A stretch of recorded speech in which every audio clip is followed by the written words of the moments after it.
One of the important principles that you and I need to understand is the ways of our flesh and the ways of our spirit are always in conflict with one another. The way God directs us and the way our flesh wants to lead us are always at conflict with one another. And when we satisfy our flesh, we miss out on the things that God has for us.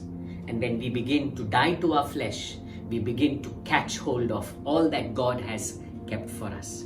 When we look into the life of Samson, we see him satisfying the desires of his flesh and landing up in a position that he was not called to be in. We read in Judges chapter 16 verse 21, it says, "And the Philistines seized him and put out his eyes and brought him down to Gaza and bound him with bronze shackles, and he ground at the mill in the prison." Samson was called to be the leader of the people of Israel. He was called to be their judge. He was called to be the mighty one.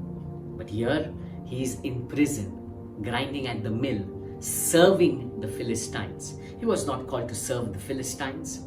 You see, all he did was satisfy his flesh. He chose to do it his way. He chose his desires above the ways of God. And because of which we see him there in prison. We know later that he repents and he begins to seek God, and we see God giving him his strength back again. But what I'm saying is, he missed out just because he sought to satisfy the desires of his flesh. He landed up in prison serving the enemies. Come on, people of God. Just for your flesh, just to satisfy the desires of your flesh, you may miss out on the things that God has kept for you. I want to encourage you today.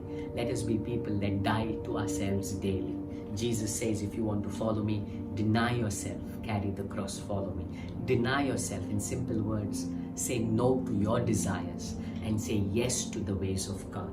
The moment you say yes to the ways of God, you will see all that God has kept for you, all the best that God has kept for you, come to pass right before your eyes. Let us not be like Samson, who for his pleasures, for the desires of his flesh, he missed it for that moment. He lost it for that moment. He landed up serving the enemies. He was not called for that. Let us not disobey God.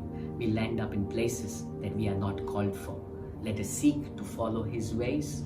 Let us seek to fulfill his plans, his desires, and not the desires of our flesh. And I'm sure you will definitely have a testimony that says, God has been so amazingly good to you that he has fulfilled every word, every promise in your life. God bless you.